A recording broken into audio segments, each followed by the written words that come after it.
परम पूज्य गुरुदेव एवं परम वंदनीय माता भगवती देवी शर्मा जी के सूक्ष्म सानिध्य में विद्यमान शक्ति स्वरूपा माताओं, बहनों, देवतुल्य भाइयों, आत्मीय बंधुओं, पंच दिवसीय श्रीमद् पावन प्रज्ञा पुराण कथा के प्रथम सत्र में आवाहित, पूजित, स्थापित समस्त देव शक्तियों को नमन करते हुए आप सभी के हृदय में विद्यमान परम पिता परमेश्वर को प्रणाम करते हुए आज के इस पुनीत पावन सत्र का हम सभी शुभारंभ करते हैं। हमारे साथ साथ दोनों हाथों पर उठा करके एक साथ एक स्वर में जोरदार आवाज के साथ जय घोष करेंगे। अपने फेफड़े में खूब सांस भर लीजिए, है ना। कलश यात्रा करके आप लोग आए हो तो थोड़ी थकान भी होगी, तो एक बार अपने सीने में सांस भर के और जोरदार जय घोष करें ताकि जो आसपास के लोग हैं वो सुने और भाग करके चले हैं, ठीक है ना। और जो अनावश्यक लोग हैं वो यदि सुने, जो विघ्न डालने वाले हैं वो भाग जाएं। दोनों कार्य एक साथ होगा। दोनों हाथ ऊपर उठा लीजिए, एक साथ जय घोष करेंगे। बोलिए परम पूज्य गुरुदेव की, बोलिए श्रीमद् पावन प्रज्ञा पुराण की जय घोष कराने का एक विशेष उद्देश्य था। आप लोगों के तरीके से पता चल जाता है कि कौन सुनने के लिए तैयार है, कौन नहीं है, और आप सब सुनने के लिए तैयार हो, ये अच्छी बात है। पहली बार आयोजन हो रहा है इस क्षेत्र में कि होते रहेगा? इसके पहले एक बार हो। अच्छा, आइए, प्रथम सत्र है तो कुछ देर तक हम लोग प्रज्ञा पुराण के महात्म्य पर और उसके परिचय पर थोड़ी चर्चा करें। साथियों, हम सभी दुनिया वाले हैं, हम सभी संसार वाले हैं, और जिस संसार में हम निवास करते हैं, इस संसार के विषय में दार्शनिकों ने बड़ी विचित्र बात कही है। और वो विचित्र बात ये कह दी कि ये संसार दुख आलय है। आलय यानी घर, अर्थात यहां केवल और केवल कष्ट ही है, केवल और केवल दुख ही है, केवल और केवल दर्द ही है। हम ऐसे संसार के वासी हैं। इस संसार के अतिरिक्त यदि कोई और स्थान होगा तो वहां से देखने वाला व्यक्ति जब हम लोगों को देखता होगा तो वो यही कहता होगा कि इस संसार में बड़ा कष्ट ही कष्ट है, क्योंकि जीवन की शुरुआत ही कष्ट से होती है, जीवन की शुरुआत ही दुख और दर्द से होती है, और जीवन का अंत भी दर्द से होता है। जन्म में भी दुसह दुख होता है और मृत्यु में भी दुसह दुख होता है। मरने वाले को कितना कष्ट है ये तो मरने वाला ही जानता है, और वो बता नहीं पाता। वो बता नहीं पाता कि उसे कितना कष्ट है। यदि वो बताने लायक रहे तो फिर वो मरे ही क्यों। उसी तरीके से जो जन्म लेता है उसे भी बड़ा कष्ट होता है, पर वो भी बता नहीं पाता कि उसे कितना कष्ट है। यदि वो बताने के योग्य रहे तो फिर वो जन्म ही क्यों ले। पर शास्त्र ये कहते हैं, हमारे ऋषि मुनि ये कहते हैं कि जन्मत मरत दुसह दुख हुई। जन्म के समय भी जीव रोता है और मृत्यु के समय भी जीव रोता है। जन्म के समय कहां कहां करके रोता है कि मैं कहां आ गया, और मृत्यु के समय जो रोता है उसमें पश्चाताप होता है कि जीवन व्यर्थ चला गया, अब फिर से उस जन्म मरण के चक्र में उलझना पड़ेगा, फंसना पड़ेगा। तो दुख से शुरुआत होती है, दुख पर ही समाप्त हो जाता है जीवन। यही ये संसार है। संसार के विषय में शास्त्रों में कहा गया है कि संसरति इति संसार, अर्थात जो सदैव सरक रहा हो, जो सदैव गतिमान हो, वही संसार है। हम ऐसे संसार में हैं जहां एक भी पल ठहरा हुआ नहीं है, एक भी पदार्थ ठहरा हुआ नहीं है, एक भी अंश ठहरा हुआ नहीं है। गति प्रकृति का परिचय है। यहां कोई चीज आपको रुकी हुई दिखाई नहीं पड़ेगी। विज्ञान ये कहता है कि कोई रखा हुआ पदार्थ भी है तो उसके भीतर रहने वाली जो नाभिकीय संरचनाएं हैं, जो उसके इलेक्ट्रॉन है, प्रोटॉन है, न्यूट्रॉन है, वो सब घूम रहे हैं और बड़ी तेजी से दौड़ लगा रहे हैं।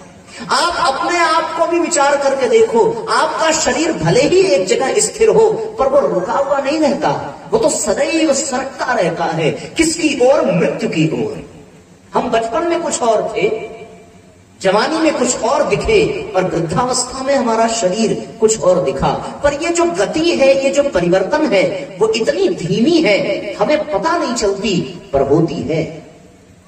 यदि ना होती तो फिर हमारा स्वरूप कभी बदलता ही नहीं। इस दुनिया में जितनी भी चीजें हैं, उसे यदि आप कुछ समय के अंतराल में देखें तो वो अपने आप बदल जाती है, बिना किसी प्रयास के, बिना किसी पुरुषार्थ के। जो जल्दी बदलती है उसे व्यक्ति जल्दी पकड़ लेता है। जैसे दूध फट जाए, दही बन जाए, परिवर्तन तो हुआ, आपके बिना प्रयास से दूध फटेगा। उसे फाड़ने के लिए कोई अतिरिक्त प्रयास नहीं करना पड़ेगा, बस आप कुछ पल के लिए उसे छोड़ दीजिए। उसी तरीके से इस शरीर में भी परिवर्तन सदैव हो रहा है, हर पल हो रहा है। यदि आप अपने घर को यथावत छोड़ दें, कुछ 1-2-4 दिन के बाद फिर उस घर में पैर रखने का मन नहीं करेगा। वहां गंदगी भर जाएगी, झाले लग जाएंगे। जहां गड्ढे हैं, उन गड्ढों को आप छोड़ दो तो कुछ वर्षों में वो गड्ढे भर जाते हैं, उनका भी स्वरूप वैसा नहीं रह जाता।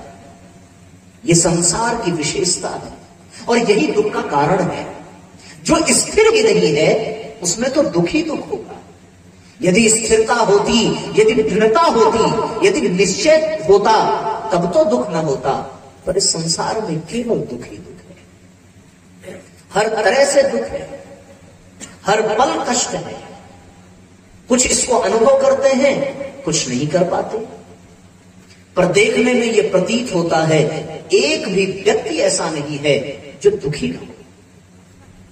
यदि ईमानदारी से पूछा जाए और ये कहा जाए कि भैया हाथ खड़े करके बताओ, तो शायद ही कोई ऐसा हो जो ये कह दे कि उसके जीवन में कोई कष्ट नहीं है। यद्यपि शास्त्र ये कहता है कि व्यक्ति को कष्ट अभाव के कारण होता है।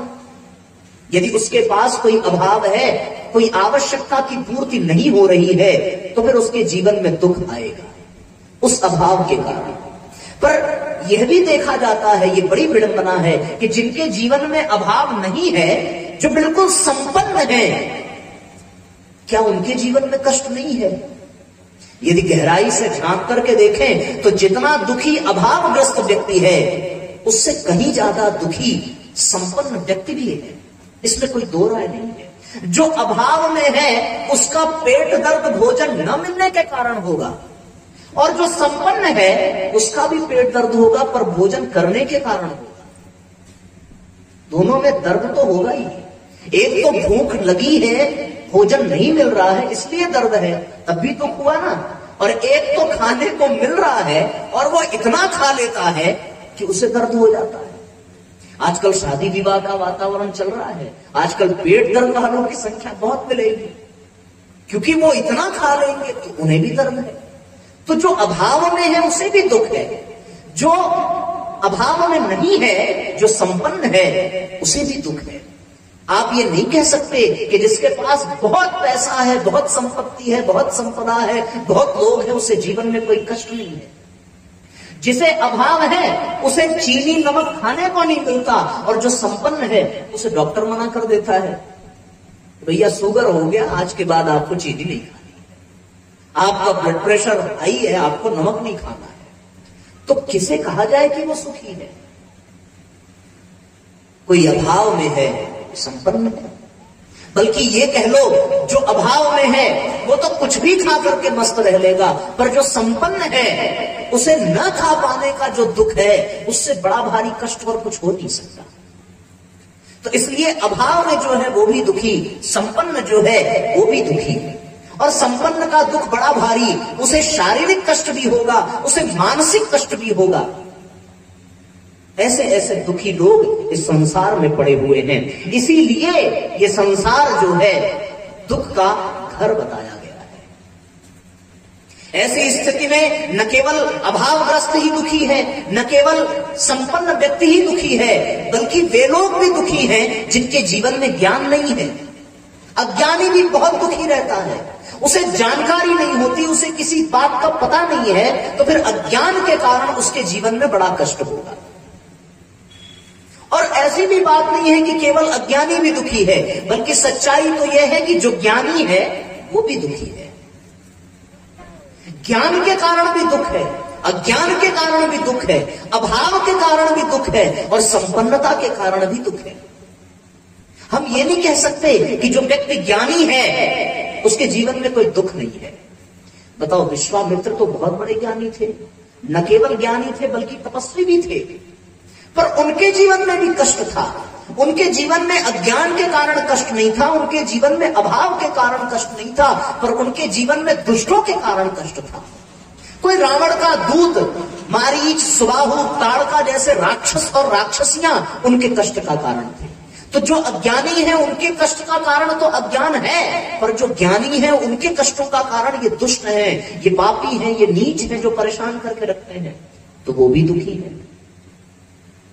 किसी भी वर्ग को उठा करके आप देखें, एक भी वर्ग आपको ऐसा नहीं मिलेगा जहां कोई कष्ट से परे हो। कोई पागल है इसलिए दुखी है, कोई ज्यादा समझदार है इसलिए दुखी है। दुख के अनेकों आयाम है, कोई बचा नहीं है इससे। जैसे भगवान सर्वत्र व्याप्त है, वैसे ही दुख सर्वत्र व्याप्त है। अकेले में रहो तो अकेलेपन का दुख, साथ में रहो तो व्यक्ति अकेले रहना चाहता है कि अच्छा होता कि इसके बिना रहना पड़ता, भगवान करे इसको उठा दो और मैं अकेले स्वतंत्र होकर के रहूं। तो जो अकेला है उसे अकेलापन रास नहीं आता, और जो सबके साथ है उसे परतंत्रता रास नहीं आती, उसे अनुशासन रास नहीं आता। जो माँ बाप के बिना है उसे भी कष्ट है, पर आज के समय में वो बच्चे जो माँ बाप के साथ हैं वे भी दुखी हैं। वो सास जो बहू चाहती है वो बहू के अभाव में दुखी है, पर बहू आ जाए तो वो और ज्यादा दुखी है। वो यही कहती है, इससे अच्छा तो मेरा बेटा शादी से पहले था, जब से ये कनमुही आई तब से मेरा घर नरक बन गया। भला उसके पहले कौन सा स्वर्ग था? तो फिर कष्ट ऐसे ही है। यदि अज्ञान के कारण है तो ज्ञानी भी दुखी है।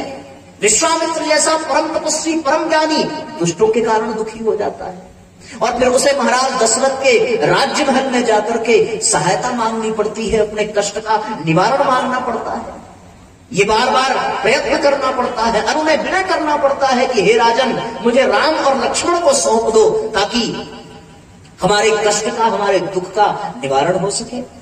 किसी का पति पास में नहीं है इसलिए वो दुखी है, पर किसी का पति पास में है इसलिए वो दुखी है। आप कह नहीं सकते। भरत को राज्य मिल रहा है इसलिए वो दुखी है और खड़ाऊ लेकर के नंदीग्राम में जीवन बिताते हैं, पर दुर्योधन को नहीं मिल रहा है इसलिए वो दुखी है। बताओ, राज्य में सुख था क्या? यदि राज्य में सुख होता तो भरत सुख से वंचित क्यों रहता? और दुर्योधन को वो नहीं मिल रहा है तो इसलिए वो दुखी है।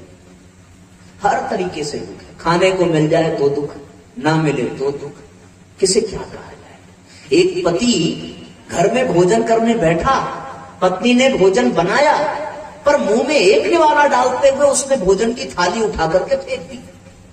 बहुत जोर से चिल्लाया कि तुझे भोजन बनाने नहीं आता, इतनी उम्र बीत गई, आज तक पता ही नहीं चला कि नमक कितना डालना चाहिए, कितना तेल डालना चाहिए, कितनी सामग्री डालनी चाहिए। बहुत बड़बड़ाया। पत्नी ने बर्दाश्त कर लिया क्योंकि वो भारतीय पत्नी थी।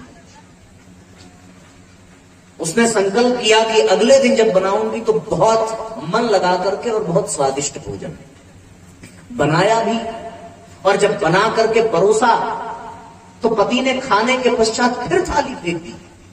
अब की बार पत्नी बिगड़ गई, कहने लगी कि आज तो एक भी चीज खराब नहीं है। बच्चों ने भी बड़ी प्रशंसा की, जेठ जेठानी ने भी भोजन कर लिया, सास ससुर ने कर लिया, सबको बहुत अच्छा लगा। फिर आपने क्यों फेंक दिया? पति को इस बात का कष्ट था कि जब तू अच्छा बना सकती थी तो कल क्यों नहीं बनाई, इसलिए आज फेंक दी। तो कल खराब बना था इसलिए फेंका, और आज अच्छा बना इसलिए फेंका। तो दुख तो हर तरीके से जीवन में है। किसे सुखी कहा जाए, बड़ी विचित्र बात है। और इसीलिए इस संसार को दुखालय कहा गया है, इसीलिए इस संसार को दुख का घर कहा गया है, दुख का ठिकाना कहा गया है। हम जिसे अपना समझते हैं वो कैकेयी बन जाती है, हम जिसे पराया समझते हैं वो विभीषण बन जाता है। अपना घर से निकाल देता है, और जो पराया है, जिसे जान पहचान नहीं है, वो सहयोग करने आ जाता है। भगवान राम की पत्नी जब सीता हरी गई तो इस दुनिया में बड़े बहुत प्रतापी राजा हुआ करते थे, पर कोई उनका साथ देने नहीं गया। पर साथ दिया किसने? जिसका कोई भरोसा ही नहीं है। वो बंदर, वो रीछ, वो गिद्ध, वो गिलहरी, उनने राम का साथ दिया। किसे अपना कहें, किसे पराया कहें? किसी को अपनों से कष्ट है, किसी को पराये से कष्ट है। और भैया जिसके जीवन में केवल सुख ही सुख है, उसे पता है किस बात का कष्ट है? उसे दूसरों के सुख से कष्ट है। यदि उसके जीवन में कोई दुख नहीं है, कोई परेशानी नहीं है, तो भी वो दुखी है कि उसके घर में तो कार आ गई, हमारे पास अभी तक क्यों नहीं आई। मकान तो मेरा भी है पर उसका 3 मंजिला बन गया, उसको यही कष्ट है। पत्नी तो मेरी भी है पर उसने शादी करी तो उसकी ज्यादा सुंदर है, इसलिए कष्ट है। मैं भी 2-4 साल रुक जाता तो मुझे भी सुंदर मिलती, इतना कष्ट। वैसे किसी विचारक ने कहा है कि मोबाइल और पत्नी ये 2 ऐसी चीजें हैं जिसे खरीदने के बाद अक्सर पछतावा होता है कि थोड़ा और रुक जाते तो और बढ़िया वाला वर्जन मिल जाता और अपडेटेड वर्जन मिल जाता। वही हाल पत्नी का भी है। शादी के बाद व्यक्ति पछताता है कि 5 साल और रुक जाता तो फिर इससे अच्छी मिल जाती है। पत्नी भी बड़े ताव से कहती है कि मेरा नसीब फूटा था जो तुम्हारे पास आ गई। मेरे पिताजी तो यहां करने वाले थे, वो तो बहुत बड़ा डॉक्टर था। पति भी मन ही मन परेशान होता है कि पिताजी को क्या पड़ी थी जो मेरे से कर दिया, पर वो कहे किससे? दुख भैया सबको व्याप्त है। ये जो पीठिका मैं तैयार कर रहा हूं वो केवल इसी बात का प्रतिपादन है कि दुख से कोई वंचित नहीं है, हर व्यक्ति दुखी है। किसी को जन्म से कष्ट है तो किसी को मृत्यु से कष्ट है, किसी को हंसने से कष्ट है, किसी को रोने से कष्ट है। हर जगह दुख व्याप्त है। कोई अपनों से परेशान है, कोई परायों से परेशान है, पर दुख से कोई वंचित नहीं है। सर्वत्र दुख ही दुख व्याप्त है। आप लोगों ने वो गीत सुना होगा एक भोजपुरी का, हमारे यहाँ तो भोजपुरी भाषा आप लोगों को भी समझ में आती होगी ना, सुना होगा आप लोगों ने। कहे के त सब के हुआ आपन कहावे वाला के बा। सुना ये गाना? नहीं सुना? आज सुनाते हैं आप लोगों को।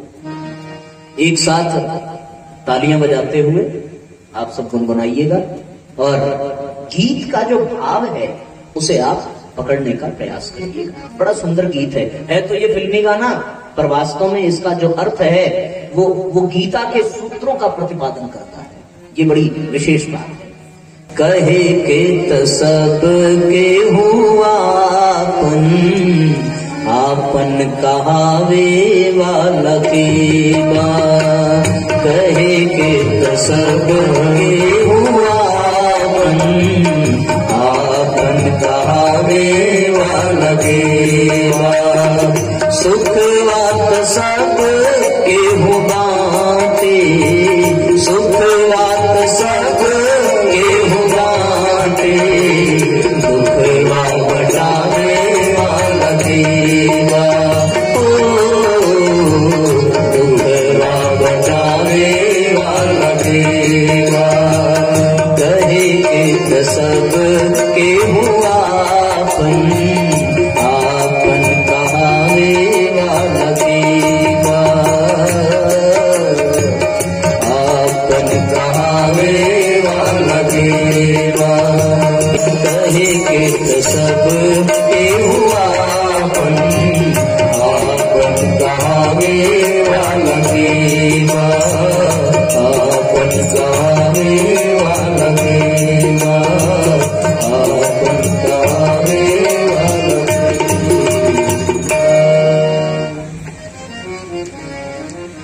इस संसार में दुख ही दुख है।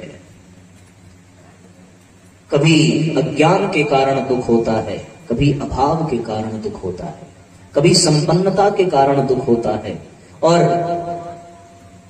जिसके पास कोई दुख नहीं है वो दूसरों के सुख से दुखी होता है। भगवान बुद्ध के जीवन में यदि हम झांक करके देखें तो भगवान बुद्ध के जीवन में कोई अभाव नहीं था। वो तो एक राजमहल के राजकुमार थे। सुना है ना भगवान बुद्ध के बारे में? सिद्धार्थ नाम का राजकुमार जो पूर्ण रूपेण संपन्न है, राजा का पुत्र है, उसके जीवन में कोई अभाव नहीं है।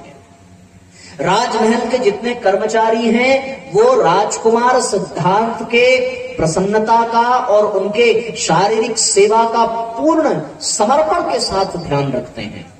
उनका शरीर रोगी नहीं है, वो सुंदर यौवन से परिपूर्ण है, और उनके जीवन में कोई मानसिक क्लेश और कलह भी नहीं है, कोई कष्ट भी नहीं है। उनके पास यशोधरा नाम की सुंदर स्त्री है जो उनकी आज्ञा का पालन करती है, वो उन्हें अत्यंत प्रिय भी है। उनका एक मनभावन पुत्र भी है राहुल नाम का, जो अत्यंत प्रिय है। भगवान बुद्ध के जीवन में कोई कष्ट नहीं था, कोई परेशानी नहीं थी, पर एक बार रथ पर बैठ करके वो नगर भ्रमण के लिए निकले और उन्होंने 3 मुख्य चीजें देखी। एक तो रोगी व्यक्ति को देखा, दूसरा एक वृद्ध को देखा, तीसरा एक मृतक व्यक्ति को देखा। रोगी को देखा तो मन में आया कि यदि ये रोगी हो सकता है तो फिर हम भी रोगी हो सकते हैं, यदि ये वृद्ध हो गया तो फिर हम भी वृद्ध हो जाएंगे, यदि ये मर गया तो फिर हम भी मर जाएंगे। और दुनिया में यही 3 कारण दुख के बड़े कठिन हैं। वृद्धावस्था भी बड़ा दुखदाई, रोग भी बड़ा दुखदाई, और मृत्यु भी बड़ी दुखदाई। अब भगवान बुद्ध जिनके जीवन में कोई दुख नहीं है, कोई कष्ट नहीं है, कोई परेशानी नहीं है, फिर भी उन्होंने अपने राज्य को छोड़ दिया, अपनी प्रजा को छोड़ दिया, अपने पुत्र को छोड़ दिया, अपनी पत्नी को छोड़ दिया, केवल इसलिए कि इस संसार में जो कष्ट है उस कष्ट का निवारण कैसे किया जाए, उस दुख को दूर कैसे किया जाए, उस दुख को, उसका समाधान कैसे निकाला जाए। यदि मनुष्य इस दुनिया में दुखी होकर के आता है, जन्म लेते ही वो रोने लगता है और फिर दुखी होकर ही मर जाए, तो फिर इसका अर्थ ये हुआ कि मनुष्य दुख से पराजित हो गया, दुख से हार गया। और ये बहुत बड़े लज्जा की बात है कि वो मनुष्य जो परमात्मा की समस्त विभूतियों को, समस्त संपदाओं को अपने जीवन में लेकर के आता है, पर उसका जीवन दुख से प्रारंभ तो हुआ और अंत भी यदि दुख से हो जाए तो फिर ये बहुत बड़े लज्जा की बात हो जाती है साथियों। और ये इस बात का प्रमाण है कि व्यक्ति दुख से बड़े लज्जास्पद ढंग से पराजित हो गया। मनुष्य योनि में आने के पश्चात भी हम दुख पर विजय प्राप्त न कर सके। यदि कोई पशु दुखी हो, कोई पक्षी दुखी हो, कोई वृक्ष दुखी हो, कोई राक्षस दुखी हो तो बात समझ में आती है, पर जो मनुष्य परमात्मा का राजकुमार है, परमात्मा का पुत्र है, परमात्मा की संतान है, जिसके भीतर परमात्मा की समस्त विभूतियां विद्यमान है, यदि वो भी दुखी होकर के मर जाए तो फिर इससे बड़ा आश्चर्य और क्या हो सकता है। कम से कम उससे तो ये उपलब्धियां प्राप्त होनी ही चाहिए थी कि वो जीवन में दुख को पराजित करता, न कि दुख से पराजित होता। इस बात से प्रेरित होकर के भगवान बुद्ध ने घर छोड़ दिया, परिवार छोड़ दिया कि मैं कोई ऐसी विधि निकालूं और निकाल करके इस संसार के सामने प्रस्तुत करूं जिससे कि ये संसार दुख से पराजित न हो बल्कि दुख को पराजित कर दे। यही दृश्य कुछ परम पूज्य गुरुदेव के भी जीवन में देखने को मिलता है साथियों। परम पूज्य गुरुदेव एक संभ्रांत ब्राह्मण के घर में जन्म लेकर के आते हैं, जिनके पिता श्रीमद् भागवत महापुराण के प्रकांड विद्वान, जिनके मुखार बिंदु से कथा सुनने के पश्चात बड़े बड़े डाकू अपनी प्रवृत्ति को बदल करके सज्जन बन जाते थे। ऐसे प्रकांड विद्वान, ऐसे महामनीषी जो पंडित मदन मोहन मालवीय जी के परम मित्र और उनके घर में जन्म लेने वाले बालक श्री राम परम पूज्य गुरुदेव, जिनके पास न कोई अभाव है, न ज्ञान है, न क्लेश है, न कला है, न कोई कष्ट है, न कोई परेशानी है, परिवार भरा पूरा संपन्न श्रेष्ठ कुल में जन्म लिया और श्रेष्ठ परिवार में जन्म लिया, संपन्न परिवार में, एक ऐसे परिवार में जहां 2000 बीघे की जमीन के जमींदार था वो परिवार। 2000 बीघा बहुत होता है। यदि वो बैठ करके भी खाते तो 2-3 पीढ़ी बिना किसी परिश्रम के गुजारा कर सकती थी। इतनी बड़ी संपदा का मालिक होने के बावजूद भी परम पूज्य गुरुदेव ने उस संपत्ति को स्वीकार न करके उन्होंने अपने जीवन को तपोनिष्ठ बना लिया। कैसा जीवन जिया उन्होंने, सारी संपदा सारी संपत्ति का त्याग किया है और उसके बाद कठोर साधना में लग गए, केवल इसलिए कि इस संसार के कष्ट को, इस संसार के दुख को मिटाया जा सके। छाछ और जौ की रोटी खाकर के 24 वर्षों तक गायत्री महामंत्र के 24 लाख के 24 महापुरुष करके अपने शरीर को गला देने वाले परम पूज्य गुरुदेव तिल तिल करके एक एक पल को इस संसार के कल्याण के लिए, इस संसार के दुख को मिटाने के लिए प्रयत्नशील रहने वाले परम पूज्य गुरुदेव को आखिर आवश्यकता क्या थी इतना पुरुषार्थ करने की, इतना परिश्रम करने की?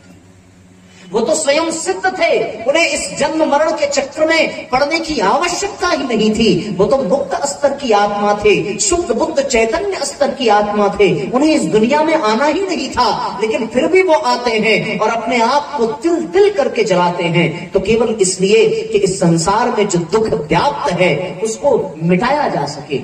इस संसार में रहने वाले जो योनि के प्राणी हैं उनको कोई ऐसा मार्ग दिखाया जा सके जिस मार्ग को पाकर के व्यक्ति दुख को पराजित कर सके और दुख से ऊपर उठ सके। भगवान राम को आवश्यकता क्या थी वन वन भटकने की और 14 वर्षों की साधना करने की? यदि वो चाहते तो फिर जहां थे वहीं रह करके भृकुटी विलास मात्र से प्रलय कर सकता है, जो वो रावण का वध नहीं कर सकता था। लेकिन वो जन्म लेकर के, अवतार लेकर के इस दुनिया में आता है और 14 वर्षों तक वन वन में भटकता है, इसलिए नहीं कि उसे रावण को मारना है, बल्कि इसलिए कि वो किसी अहिल्या का उद्धार कर सके, उसके दुख को मिटा सके, बल्कि इसलिए कि वो किसी जटायु को अपनी गोद में रख करके उसके अंत समय में उसे आशीर्वाद दे सके, उसे मुक्त कर सके, इसलिए वो वन वन भटकते हैं। बल्कि इसलिए कि जो प्रतिदिन रास्ता गुहारती है वो शबरी, जो झूठे पैर भगवान के लिए चढ़ा करके रखती है प्रतिदिन, उसके दुख को दूर कर सके, उसके मन को आनंद पहुंचा सके, उसे तृप्त कर सके। वो सुग्रीव जो अपने राज्य को खो बैठा है, जो अपनी पत्नी को खो बैठा है, भगवान उसकी वजह से वन में जाते हैं कि उसे उसका राज्य मिल सके, उसे उसकी पत्नी मिल सके, उसका परिवार मिल सके। भगवान इसलिए नहीं जाते लंका की रावण का वध हो और सीता मुक्त हो। सीता तो हरण की ही नहीं गई थी, क्योंकि सीता को तो भगवान ने पहले ही अग्नि देवता को सौंप दिया था। सीता का हरण हुआ कहां? फिर भी भगवान समुद्र लांघ करके लंका में जाते हैं तो केवल इसलिए कि वहां जिस प्रकार से दांतों के बीच में जिह्वा रहती है, उसी प्रकार दुष्टों के बीच में कोई एक विभीषण भी रहता है। उस विभीषण के उद्धार के लिए भगवान लंका जाते हैं और ये कष्ट सहते हैं। खुद कष्ट सह करके इस संसार के कष्टों को मिटाने वाले केवल और केवल बार बार परमात्मा इसीलिए दुनिया में आते हैं। हमारे ऋषियों महर्षियों ने जितने भी शास्त्र लिखे, जितने भी ग्रंथ लिखे, जितने भी वेद पुराण उपनिषद दर्शन स्मृतियां और जितने भी गीता आदि के ग्रंथ वेद व्यास जी ने लिखे, केवल इसलिए कि लोगों के अज्ञान को मिटाया जाए और लोगों के दुखों को दूर किया जाए। जो अज्ञान के कारण दुखी है उनके लिए ऋषियों महर्षियों ने अपने जीवन को तपाया है और तपा करके वो ज्ञान प्रसाद प्रस्तुत किया है, ताकि उनके कष्ट को मिटाया जा सके, उनके दर्द को मिटाया जा सके, उनके दुख को मिटाया जा सके। इसी कारण बुद्ध को घर छोड़ना पड़ा, इसी कारण परम पूज्य गुरुदेव को तपना पड़ा, इसी कारण राम और कृष्ण को इस धरती पर बार बार जन्म लेना पड़ा। सबका उद्देश्य केवल इतना ही, परित्राणाय साधूनां, साधुओं के कष्ट को दूर किया जाए, हम सबके दुख को मिटाया जाए। और फिर साथियों, आप लोगों ने तो सुना भी होगा कि कथा व्यथा मिटाती है, इसीलिए तो लोग कथा में जाते हैं। वरना घर की सुख सुविधा छोड़ करके यहां पर आप कष्ट ही तो सहने आए हैं। आप अगर अपने घर में होते तो अब तक या तो सोफे पर बैठे होते, या तो कुर्सी पे बैठे होते, या तो फिर किसी बिस्तर पे बैठे होते। यहां आपको जमीन पे बिठा दिया बिना कुछ बिछाए। बताओ, कष्ट तो है ना शरीर को? क्यों? आइए, अगर आप किसी और जगह गए होते तो वहां हर आधे घंटे पर, हर 10 मिनट पर आपको चाय पूछा जाता, पानी पूछा जाता, नाश्ता पूछा जाता, भोजन की बात कही जाती। ना कुछ होता तो कोई चिप्स ही छान करके ले आता, कोई मिठाई लेकर के आता। पर यहां अभी तक तो कुछ नहीं मिला, उल्टे और परिक्रमा करा दी। कष्ट है ना, लेकिन फिर भी आप आए। क्यों? अब तक आप घर में होते तो एसी लगा करके बैठते, कूलर लगा करके बैठते, बड़ा आनंद आता। बहुएं आपकी सेवा करती, क्यों दादी? अब वो भले ना करती, पर हम लोग तो यही मानते हैं कि घर में सेवा हो रही है, तो वहां बड़ा सुख था। फिर भी आप छोड़ करके आए। क्यों आए? क्योंकि कहीं से ये पता होगा, कहीं से ये अनुभव हुआ होगा कि कथाओं में जाने से व्यथा मिटती है, भगवान का गुणगान सुनने से, भगवान के नाम का संकीर्तन करने से। नाम संकीर्तनम यस्य सर्व पाप प्रणाशनम, समस्त पापों का, समस्त दुखों का निवारण होता है। ये सुना था, इसीलिए तो घर की समस्त सुख सुविधाओं को छोड़ करके यहाँ धरती माता की गोद में आकर के पालथी मार करके बैठे। हमारे ये संगीत के भाई भी, आप तो बीच में उठ के जा भी सकते हो, ये तो उठ भी नहीं सकते। चाहे प्यास लगे, चाहे वॉशरूम जाना हो, ये उठ ही नहीं सकते। और जब उठेंगे भी तो पैर मुड़ा ही रहता है, पैर फैलाओ सब तो झुंझुनी पकड़ लेती है, बड़ा कष्ट है। लेकिन फिर भी हम आए। क्यों आए? क्योंकि यहां पर कष्टों के निवारण का उपाय बताया जाता है। यहां पर ऋषियों का वो प्रसाद आपको परोसा जाता है जिसको ऋषियों ने इसलिए परोसा कि हम अपने दुख पर विजय प्राप्त कर सकें। और फिर परम पूज्य गुरुदेव ने इसी कारण श्रीमद् पावन प्रज्ञा पुराण कथा की रचना की कि ये प्रज्ञा पुराण कथा दुखनाशनी कथा है, दुख को मिटाने वाली कथा है, दुख को नष्ट करने वाली कथा है। प्रज्ञा पुराण पावन दुख नाशिनी कथा है। ओ प्रज्ञा पुराण पावन दुख नाशिनी कथा है। प्रज्ञा पुराण पावन दुख नाशिनी कथा है। दुख द्वंद दूर होते, दुख द्वंद दूर होते, मिटती सकल व्यथा है। प्रज्ञा पुराण सुनिए, दुख नाशिनी कथा है। प्रज्ञा पुराण सुनिए, दुख नाशिनी कथा है। एक साथ तालियां बजाते हुए एक साथ दोहराते रहिए, भाव भरी तालियां हमारे साथ साथ बजाइए, एक साथ तालियां बजाइए और मस्ती में आनंद पूर्वक संगीत को दोहराते रहिए। जय हो।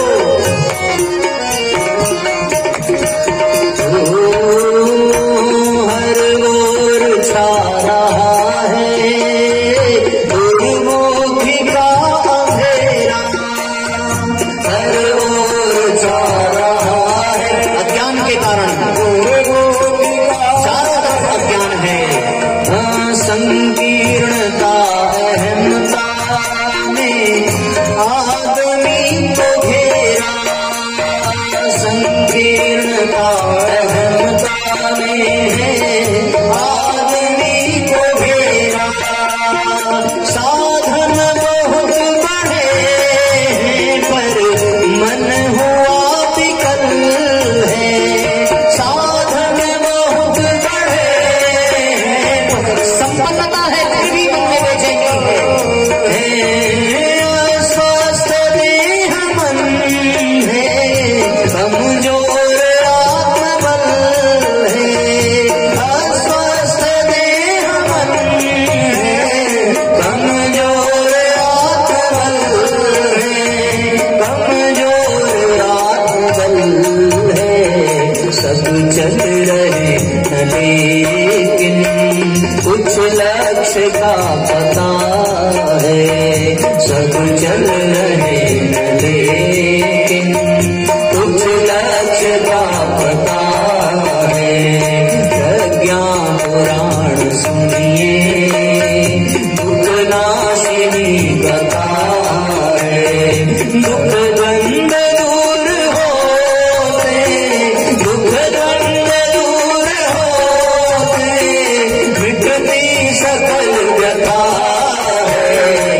प्रज्ञा पुराण सुनिए दुखनाशिनी कथा है। प्रज्ञा पुराण सुनिए दुखनाशिनी कथा है। दोनों हाथ ऊपर उठा करके एक साथ एक घोष करेंगे, बोलिए श्रीमद् पावन प्रज्ञा पुराण की।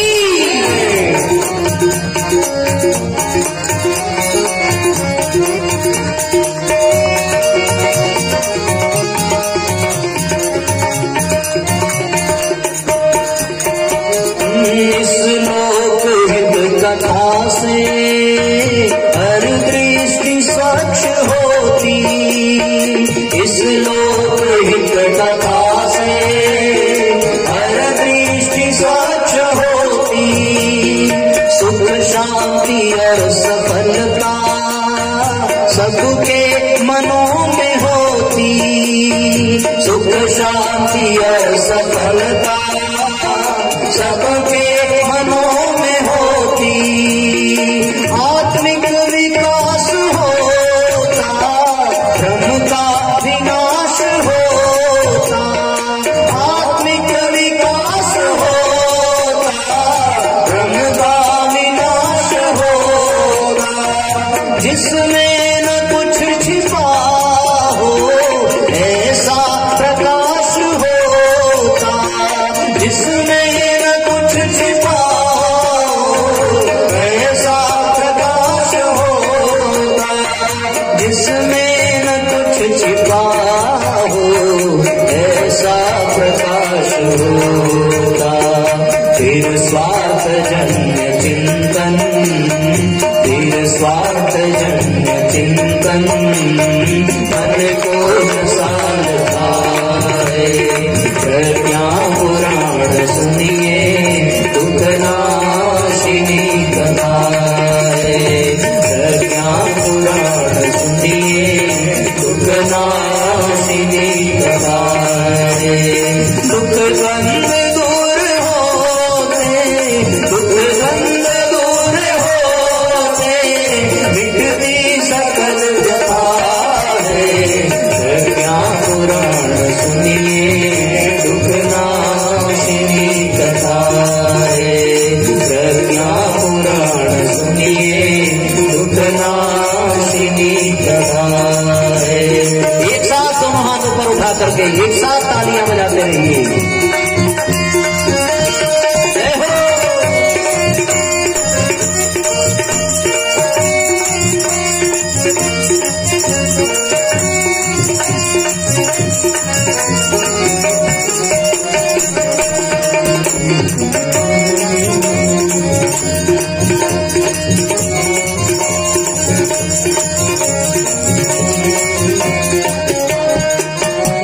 निज मार्ग से पुनः यह मानव भटक रहा था। निज मार्ग से पुनः यह मानव भटक रहा था। जंजाल में भ्रमों में जीवन अटक रहा था। जंजाल में भ्रमों में जीवन अटक रहा। अज्ञान को मिटाने रेखा अमिट खिंची है। अज्ञान को मिटाने रेखा अमिट खिंची है। प्रज्ञा पुराण पावन युग ऋषि ने सब रची है। प्रज्ञा पुराण पावन युग ऋषि ने सब रची है। प्रज्ञा पुराण पावन युग ऋषि ने सब रची है। ज्ञान की ये धारा, है ज्ञान की ये धारा, प्रभु की मानता है। ज्ञान की ये धारा, प्रभु की मानता है। प्रज्ञा पुराण सुनिए दुखनाशिनी कथा है। प्रज्ञा पुराण दोनों हाथ पर उठा करके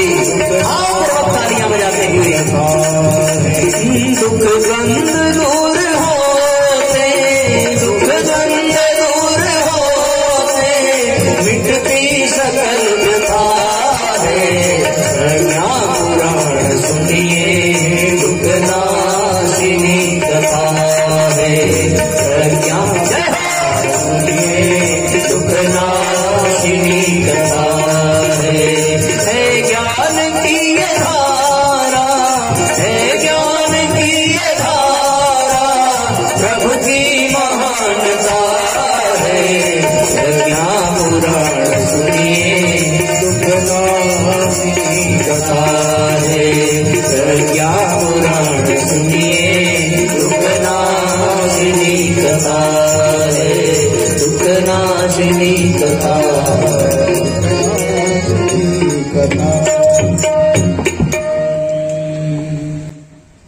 बोलिए श्रीमद् पावन प्रज्ञा पुराण की जय। समय कब तक हो गया पूरा? अच्छा, चलो भाई, जो बताया जा रहा था समझ में आ रहा था ना? नहीं आ रहा था? आ रहा था। किसको किसको समझ में आया भाई? जरा हाथ उठाओ। आप लोग को नहीं आया समझ में? अरे थोड़ी मेहनत बेकार हो जाएगी। तो आया ना आप लोग को समझ में? चलो, अब ये पता करना पड़ेगा कि आप लोग समझदार हैं कि हम समझाते अच्छा है? आप ये समझिए कि आप समझदार हैं, हम ये समझते हैं कि हम समझाते अच्छा है। इसका उल्टा भी कर सकते हो, हम ये समझें कि आप समझदार हो और आप ये समझो कि हम समझाते अच्छा है, बात बन जाएगी। तो यदि आपको समझ में आया तो आपकी जिम्मेदारी बढ़ जाती है, और जिम्मेदारी ये बढ़ जाती है कि जब कल आप आएंगे तो फिर आप अकेले नहीं आएंगे। भगवान ने आपको हाथ दिया है ना, किसको किसके पास हाथ है? जरा हाथ उठाओ। अरे वाह, सबके पास है। हाथ में कितनी उंगलियां हैं? 5 ना? तो अभी मैं एक ही की बात करता हूं। तो आपके हाथ में जितनी उंगली है, कल एक एक व्यक्ति उतने उतने लोगों को लेके आएगा। कोशिश करना। अब चाहे प्यार से लेके आओ, चाहे झगड़े से लेके आओ, चाहे जैसे ले आओ, ले जरूर आना। और सुनो, उसको जरूर ले आना जिससे पटती ना हो, उसे जरूर ले आना। सच बताता हूं, 5 दिन की कथा के बाद पटने लगेगी। जब वो आपके हाथ से चंदन लगवाएंगे, आपके हाथ से रक्षा सूत्र बनवाएंगे, तो आप उनको जरूर ले आना, जिससे आपकी कम बनती है। ठीक है? तो फिर आइए हम लोग आरती की ओर बढ़ेंगे। आरती की तैयारी कर लें। और कथा का समय क्या रखा गया है बाबूजी? 5 बजे? 4:30 बजे आप आ जाना, और 4:45 बजे हम आ जाएंगे। हमारे संगीत वाले 4:30 बजे आ जाएंगे भाई लोग, और 4:45 बजे ठीक हम आ जाएंगे। यज्ञ कितने बजे है? ठीक है, तो आप सवेरे यज्ञ में 8 बजे आना। हम आपको 10 बजे तक छोड़ देंगे, बहुत ज्यादा धूप नहीं होने देंगे, है ना? बहुत ज्यादा देर नहीं होने देंगे। आपकी भी सुविधा का हमें ध्यान रखना है, ठीक है ना? तो आप सब समय से आइए, समय से जाइए, इसका क्रम बना लेंगे। दूसरी बात कि कल आप और लोगों को भी प्रेरित करें, और लोगों को भी सूचित करें। और जो आज जहाँ पे कथा को विराम दे रहे हैं, यहीं से कल कथा प्रारंभ करेंगे, और हम लोग जो है भावपूर्वक कथा सुनेंगे। ठीक है ना?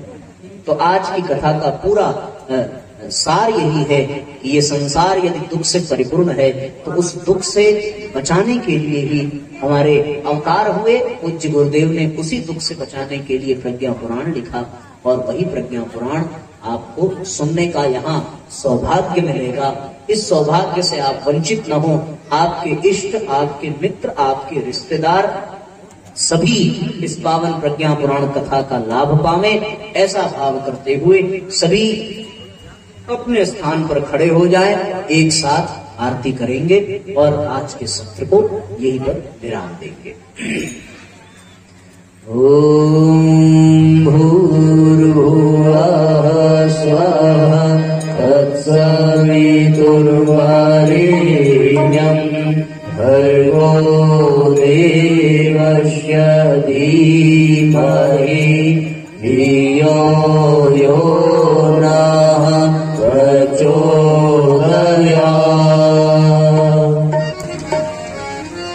हे गुरुदेव तेरी आरती उतारो, हे गुरुदेव तेरी आरती उतारो, आरती उतारो प्रभु तन मन द्वारो, आरती उतारो प्रभु तन मन द्वारो।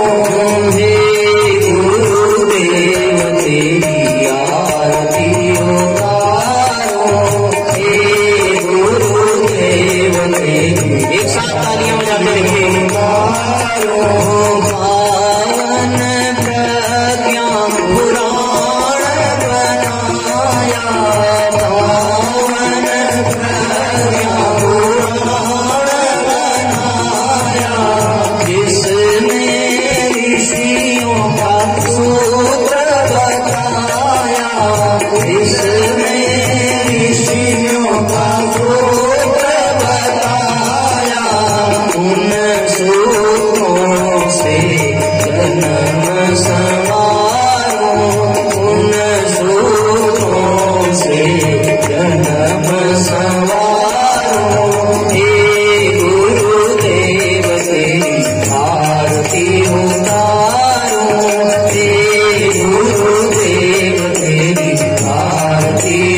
तत्सवितुर्वरेण्यं भर्गो देवस्य धीमहि धियो यो नः प्रचोदयात्।